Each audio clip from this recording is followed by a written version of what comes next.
Did you ever walk into a place and you've been 100 places before and 100 places after, but you walked into that one place and you knew you were home?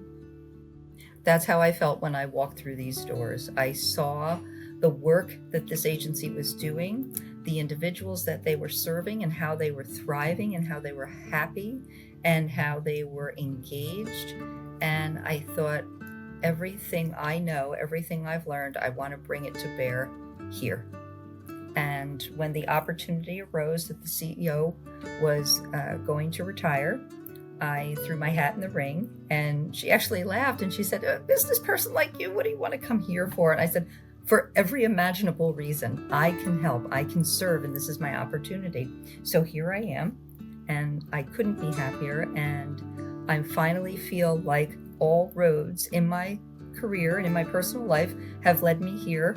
And this is where, the powers that be, the greater spirit, God, however you identify it, this is where I'm supposed to be. This is exactly where I'm supposed to be.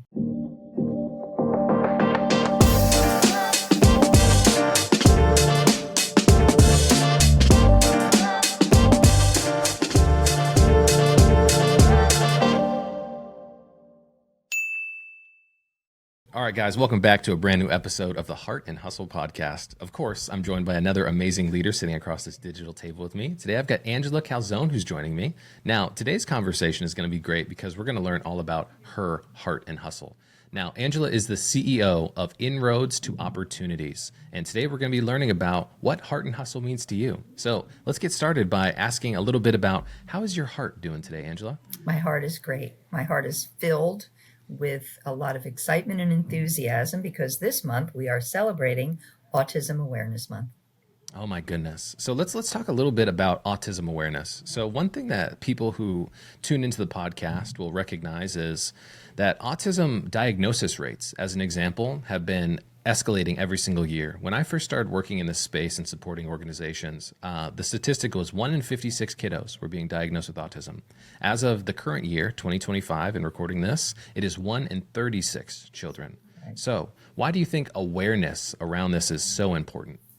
I think because, it's beginning to affect a good part of our population. We still don't understand the why behind that, but the fact is, this is at an epidemic level. I mean, if it were any other condition, we would have already deemed this an epidemic. And so I think we have to look at it at that. And everyone knows someone who's affected by autism. Especially in the region of the country that we're in. We're in New Jersey, and we have the second highest rate of autism cases in the country. My goodness. Wow, that's a statistic that I think we need to lean into a little bit more. So when it comes to advocating in your community, right? What are some of the I don't like to say opportunities, but I like our challenges. I like to say opportunities. Right. Do you kind of see when it comes to advocating in the community for services and access and everything else that comes along with that? Well, I think for the folks at Inroads to Opportunities, both at the staff and participant level, the families, the guardians, the friends, we work very collaboratively with each other. Information sharing is critical. If a family's got information that maybe our counselors do not have because it was lived experience, it's so important for them to share with us what they know, what they've learned, and we do the same. So there's a lot of reciprocity in terms of information sharing.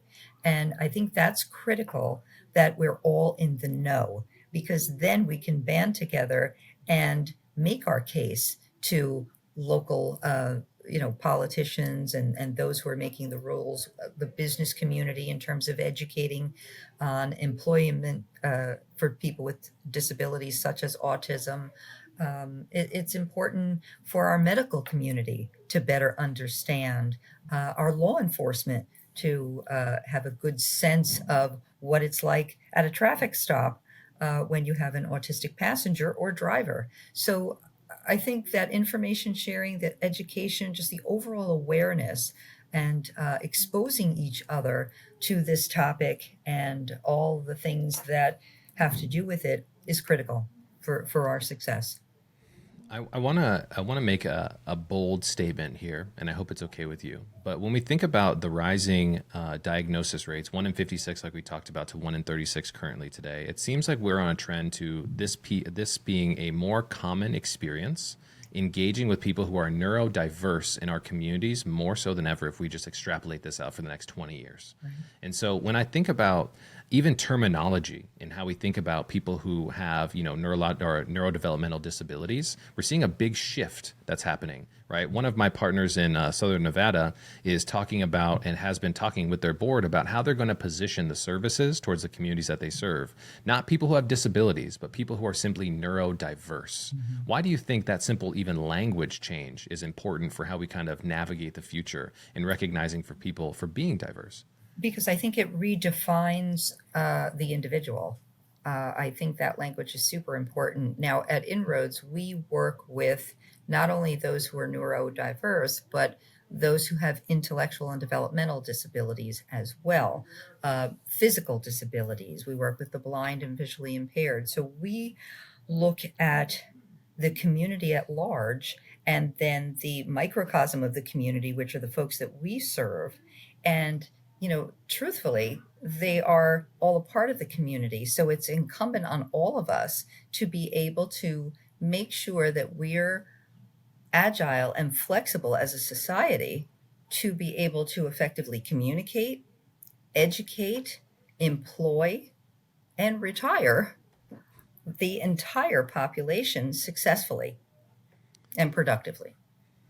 So one of the things that I love to say in these conversations, and I think we need this message a little bit more in just the macro lens of society, is we are stronger together. And I want to talk to you about an experience that I was actually told about in a family group chat the other day. So there's an app that I downloaded on my phone because of my sister's personal experience. It's called Be My Eyes. So there's an app out there where you can help people who are visually impaired, right, or blind, navigate simple challenges. And the way in which my sister introduced this to me, she said, Keenan, and the entire family chat, she said, guys, I just had the most amazing experience. A couple years ago, I downloaded the app Be My Eyes, and I just had somebody who pinged me on the app who was attempting to watch and listen to Formula One over the past couple weekends. I was able to hop on the app and help them navigate their TV menu to get back to the race that they were looking forward to. I'm a huge F1 fan, this person said, but for some reason I can't find it on my menu. Can you help me? When I heard that experience and how it just natively impacted my younger sister, she was so proud to be somebody who somebody in a time of need could lean on. And I think it's so important to recognize that we are stronger together as a society. And I think we need to lean into how we can all come together to support people who need assistance at any point in time. And that was in the front of my mind because that was just such an impactful story for me. Right, right. No, that's wonderful. And that speaks to collaboration. And that's sort of the ideal in society: communication, collaboration. We're all successful when we do that together. So one question I love to ask, and this is a little bit of like a time machine mind exercise, right? Is today you're the CEO of Inroads to Opportunities, right? But I often recognize that when our teachers ask us in fifth grade, what are you going to be, Angela, when you grow up? We often don't say the CEO of an amazing organization like Inroads. So where did you start in your professional career? Did you have goals? And is this something that you always knew that you were going to be doing? Absolutely not. I had no idea this is where I was going to end up, but uh, I couldn't have dreamed a happier scenario. I started in marketing and public relations, marketing and selling and doing publicity for professional services, so accounting, consulting, um, technology, law, um, always serving wealthy clients, always having very concrete KPIs and goals, very business oriented. But there was always something a little underneath that, in my heart, that wanted to serve and wanted to be of service. So I was a passionate volunteer of anything and everything. I committed a lot of my personal time to helping kids aging out of foster care system, domestic violence, women's initiatives and advancement, and individuals with disabilities. We have a number of individuals in our own family, to include my daughter, who have various challenges, whether they're neurodiverse or have developmental delays. So this was always a part of who I was, and it was a very natural part of, wanting to help and be of service.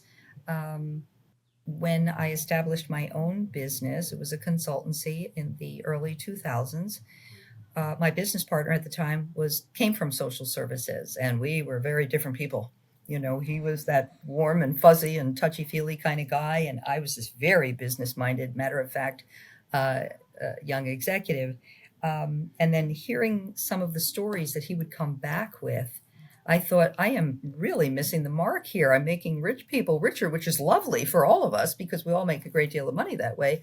But um, there was so much more I could do with all that I knew in terms of how to run businesses and how to be effective and how to communicate and leverage networks of leaders and things like that.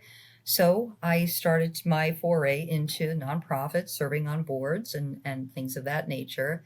And I walked into a client of mine about 12 years ago, and it was this place. It was Inroads to Wow. Opportunity. And I was doing some strategic planning work with them and some leadership training and communication initiatives, some marketing. And I knew them for about a decade, and they were a lovely bunch. But, Keenan, did you ever walk into a place and you've been 100 places before and 100 places after, but you walked into that one place and you knew you were home? Mm. That's how I felt when I walked through these doors. I saw the work that this agency was doing, the individuals that they were serving, and how they were thriving, and how they were happy, and how they were engaged. And I thought, everything I know, everything I've learned, I want to bring it to bear here. And when the opportunity arose that the CEO was going to retire, I threw my hat in the ring, and she actually laughed and she said, "A business person like you, what do you want to come here for?" And I said, "For every imaginable reason. I can help, I can serve, and this is my opportunity." So here I am, and I couldn't be happier. And I finally feel like all roads in my career and in my personal life have led me here. And this is where, the powers that be, the greater spirit, God, however you identify it, this is where I'm supposed to be. This is exactly where I'm supposed to be. I had a CEO on the podcast from the Seneca Zoo Society. Mm-hmm. So in New York State, right, there's a zoo there, the Seneca Zoo. And she said, Keenan, her name is Pamela Sanchez, so I need to shout her out because I'm sure she's tuning in today.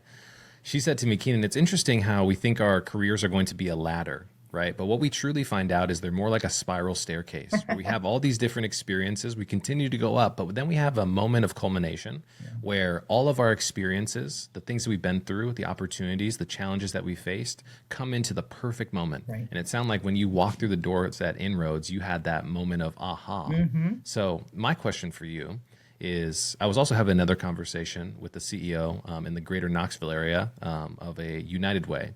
His name was Matt Ryerson. And he said, Keenan, we have to do a better job of understanding what impact and business looks like in the nonprofit sector. That's right. I came, he's speaking, from the business sector. And when I came to this organization, I recognized we really weren't running like a really well-oiled machine. That's right. Because when we are in the helping spaces, we often think that, hey, we're just going to show up and do the best that we can.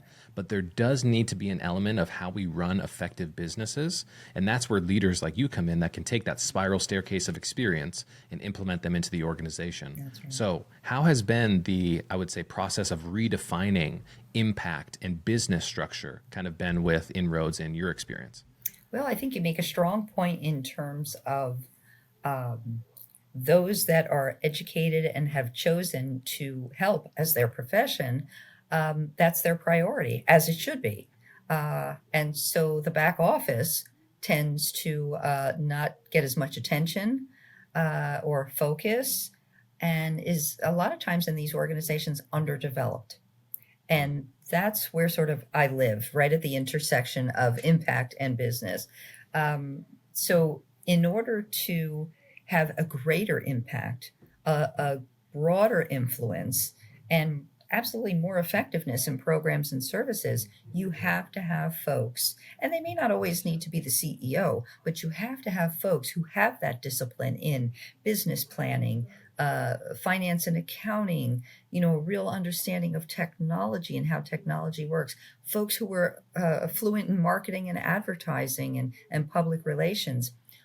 And I don't have all of those skills necessarily, but in business, we have vast networks of people who are smarter than us, and we know how to leverage those folks. And so when you take that same practice into the nonprofit sector, you are pulling people in who are experts in their area. And I would say in the last 18 months, we've seen such a dramatic shift in terms of not only how the world sees Inroads, but how Inroads sees itself. And that's really important because Inroads staff not only sees this agency differently, more of a total community provider, and an agency that's a part of the community, not necessarily segregated, just serving this particular population, but our participants, the folks who are a part of the team here, who are getting services and enjoying the programs, also see this place very differently now. And that's the most exciting thing ever.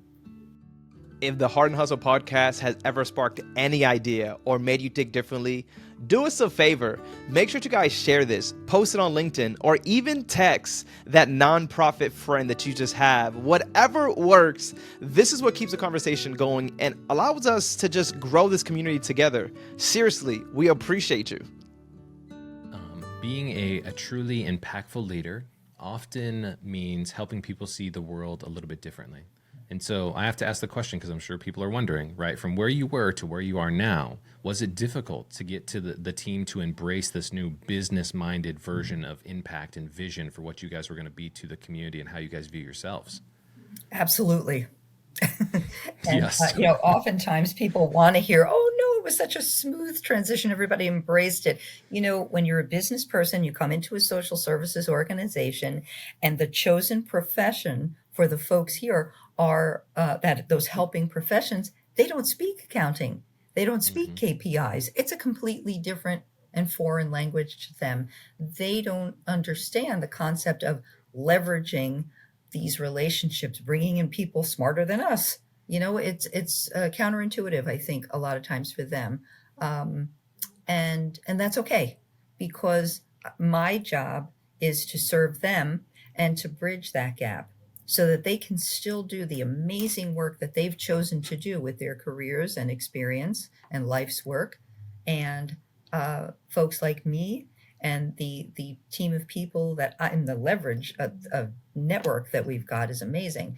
That we can come together as collaborators, and someone can handle the marketing and the advertising and the public relations and the finance and accounting. And our social services folks still don't have to worry about that, but they do have to have some basic understanding that this has a place at the table now, because that's what keeps the lights on. That's what keeps the services robust. That's what allows us to pay them to serve the amazing people that we serve. So it's been a learning, and there's been some curves and twists and turns, but I think everybody's really on board and very excited about where we're headed. I know that you're a catalyst for that change, and so you should be incredibly proud of that. One of the things I like to ask very transparently and in a bold manner is, Angela, do you ever get time to slow down, right, and appreciate the impact that you've made since you joined the organization? And I want to give a little more context. There's a book which I really love to reference here on the podcast. It was written by a guy named Dan Sullivan. He's an executive coach. He works with some of the highest performing leaders across the country. And he talks about a mindset shift that helps high achievers appreciate things a little bit more. He says, when you have a high achieving mindset, we're often driven on what the next outcome or goal is going to be when we accomplish it. But when we find ourselves in a place between how our mind identifies where we are and where we're going, we can often always find, human brain, right, what we don't have until we get there. And that puts us in a place of the gap, right? But rather than finding ourselves in that gap, which can often be a horizon, if you've ever gone on a walk or rode a bike or been in an airplane, you can fly as fast as you want towards the horizon, but you never catch it, right? It becomes the moving goalpost analogy.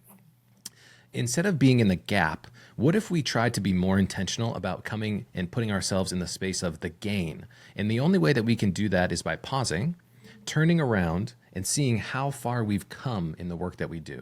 Do you ever get an opportunity to appreciate the gain because you've accomplished so much and now you're doing so much for the community? We do.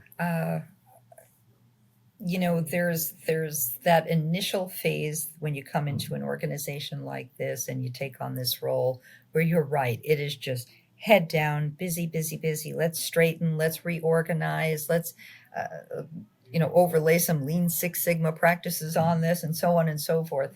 Um, but you're right. There is a time that you pause because the organization can only go so fast as well, and you don't want to overtax the staff, the leadership team by driving anyone, including yourself, so hard that it becomes unbearable. So we take our breaks. This is a very heavily regulated environment. You're always subject to, the various departments in the state coming in and doing inspections and audits and so on and so forth. And those too are very stressful. So we try and schedule time, whether it's our executive leadership team meetings or whether it's an in-service day with everybody and we just shut the place down and it's staff only comes in. And we do that reflection, and we've done that a couple of times already in the 18 months that I have been CEO, and I think it's remarkably effective. And I think it also takes a lot of the fear factor that staff who work in helping professions and suddenly have this very different type of person leading the organization. I think that gives them a break, gives them an opportunity to hear from me to hear from them, and we can just talk as people who have the same goals and aspirations for this agency. I love to, and when my marketing director Dante looks at this video, he's gonna say, "Dude, you did it again." So I have to brace this for him. So there's a guy out there named Gary Vaynerchuk, goes by Gary V on social media. Have you ever heard of him? Mm-mm. Okay, so he owns a company that's like a Fortune 50 marketing agency in New York City. They work with the Pepsis, the Coca-Colas, the big brands.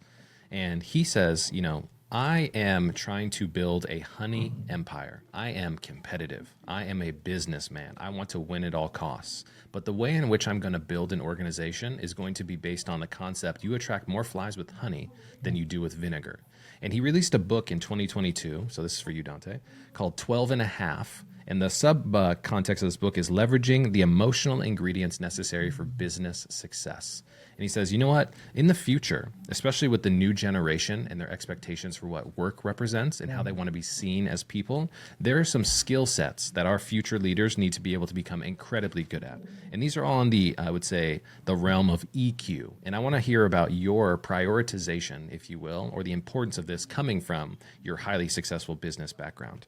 The first skill set that he talks about, or ingredient, is gratitude. Self-awareness, accountability, optimism, empathy, kindness, tenacity, curiosity, patience, conviction, humility, ambition. And the half ingredient is kind candor, right? Having transparent conversations, but doing them in a nice way. That's right. What do you think about those 12 and a half ingredients in the future of leadership and meeting people where they are on an emotional level, not just being the, excuse my language, but the business badass who is willing to put people down to get objectives done? Right. I think that's the path to anyone's future success, whether they choose leadership or whether they are in a helping profession and never want to be an executive. I think that is those 12 and a half items are part of the human experience. And I think that's how we have to navigate our lives with those 12 tenets.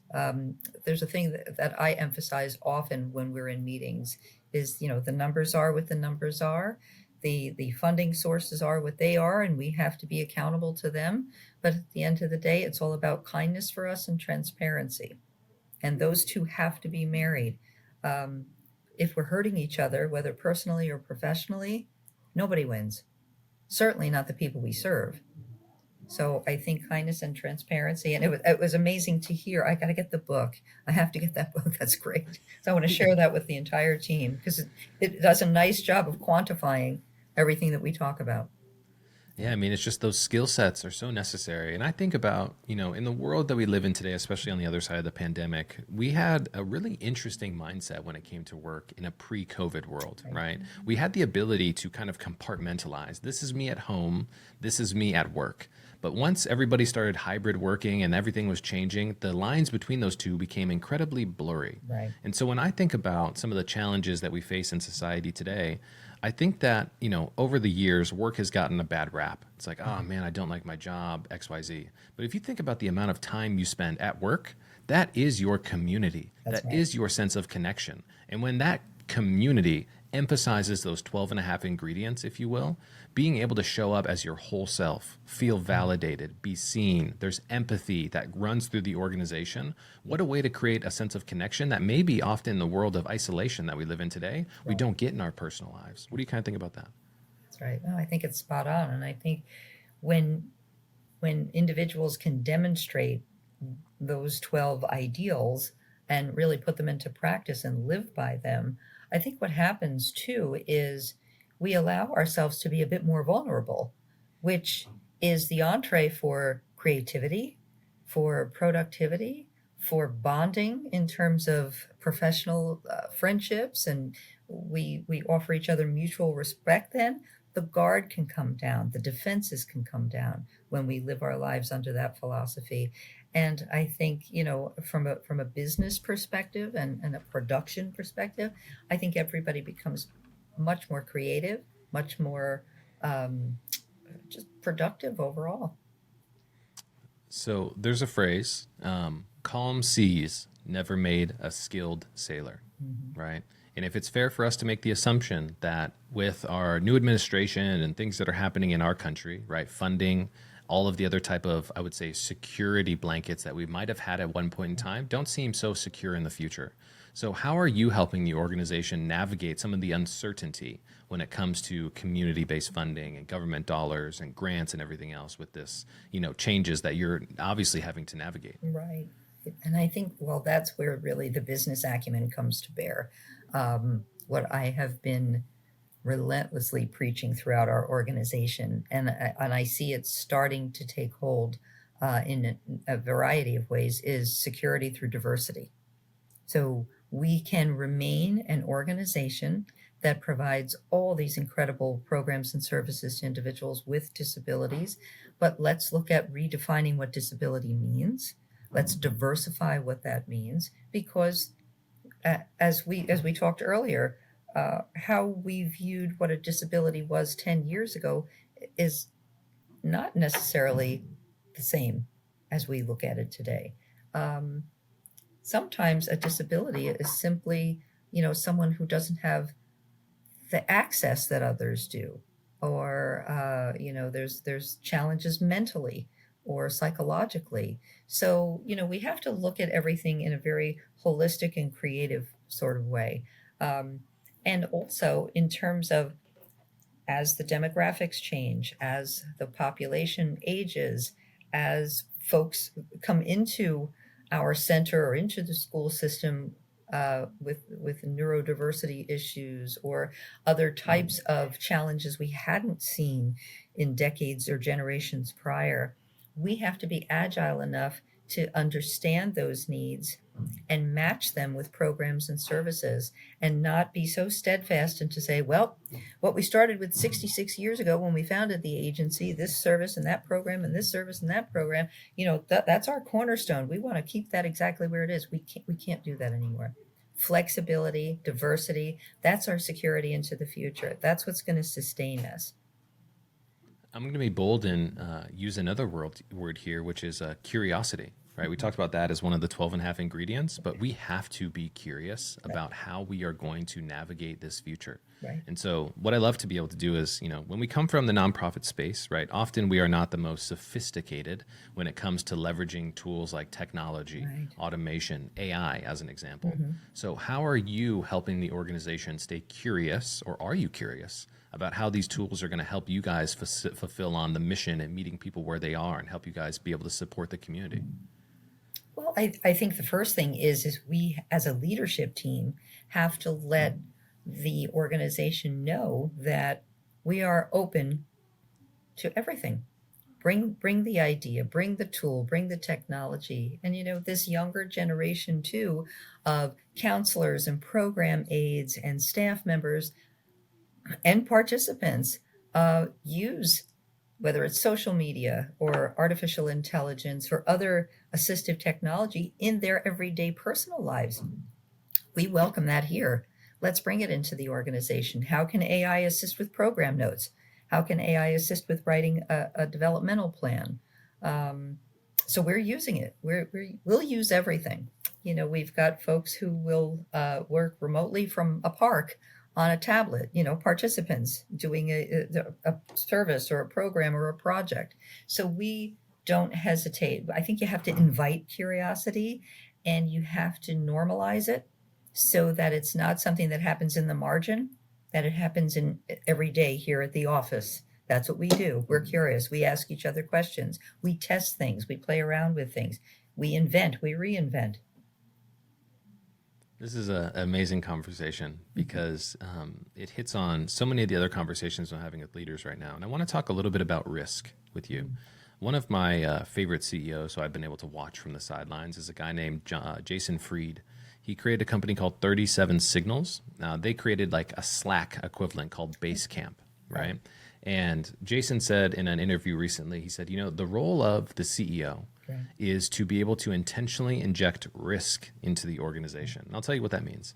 He said, if you have an employee, right, often they're more, I would say, concerned and focused on doing their job to create security in their life and in their role in the organization.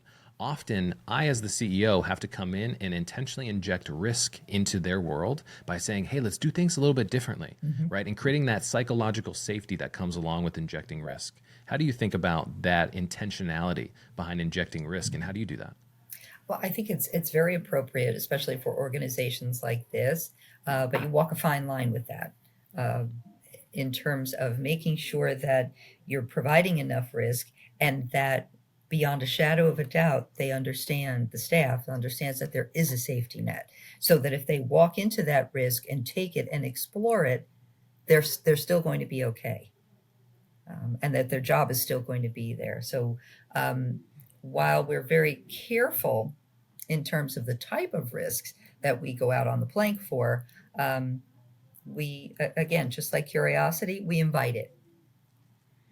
Angela, you're a gangster. I love this. It's so cool to hear like your perspective on all this stuff. I want to, in the last couple seconds here of the podcast, I want to give you the opportunity to call your shot. So I'm a lifelong baseball fan and baseball guy. Okay. One of my favorite moments in baseball history was when Babe Ruth stood at home plate, called his shot to center field, and then hit a home run for the Yankees. Now, what is your shot that you want to call at your at bat as CEO for 2025, 2026? What are you thinking? I think we're positioning ourselves. My personal shot with this agency is to double the number of people that we can serve and support in our community. I want us to be a community center and not a place where only certain types of individuals go. I want everybody to come here. And for the last 18 months, that's what we've been doing.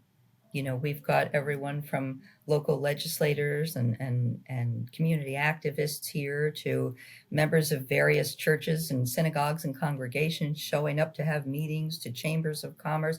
This is everybody's space. And that helps us normalize and integrate the people that we serve, so that it's not a curiosity of those folks over there in that building. This is everybody's space, and everybody in the community belongs here. So our tradition on the podcast is our previous guest wants to ask you a blind question. A little bit of context is this is a CEO from another organization in your area, actually New York City, the Bronx. And they're in a time where they're having some trouble, where they're trying to navigate what the future of the organization is going to look like, and even their role in the organization. So their question was kind of a personal one, and I'm interested in your perspective. When you know that the roles that you provide in the community, right, are so fundamental to people who are underserved and people who need your support on a daily basis, but the writing is on the wall where maybe we're going to have to pivot and reinvent what the organization does from a size perspective, even access to services, in order for us to stay sustainable for a long time. How do you navigate that incredibly challenging and emotionally challenging time as a leader in the organization and recognizing that this might not be the most sustainable path? How do we pivot in order to stay sustainable for the future and the people who we serve? That's tough, and that takes a lot of, I think, self-reflection on the part of the leader, and so really doing that environmental scan. It's like, how do I stay true to my core? So I'm answering a question with a question, right? How do I stay true to my core, but still pivot the organization so that it's agile enough to be sustainable? I think, everything we do on the nonprofit side is you've got to have your mission in mind. And in terms of that leader, I think it's the same thing. What is your core? What is your mission? Stay true to that and build what you have to build around it, but protect that mission and make sure that it's ever present in your future. Now I'm going to give you 30 seconds to run an Angela focused commercial for the words that, or for the impact that you guys are doing at Inroads. How can we find more information about the organization? How can we get involved? How can we kind of, support what you guys are doing? Well, the best place is certainly our website, and that's Inroads, inroads2.org. All of our social media information is there, stories about the successes of our participants, all of our programs, how to donate and support us is all there. So that is the one-stop shop, is the website. Amazing. Well, everybody, once again, it's easy to understand how Angela is the definition of heart and hustle. We've heard so much about her story, how she's handling the turbulent times we're going through, cultivating a culture where people want to show up and continue to do the important work every day. Angela, thank you so much for coming on the show. We really appreciate it. Thank you for having me. This is great. And that's the podcast, guys. We'll catch you in the next one.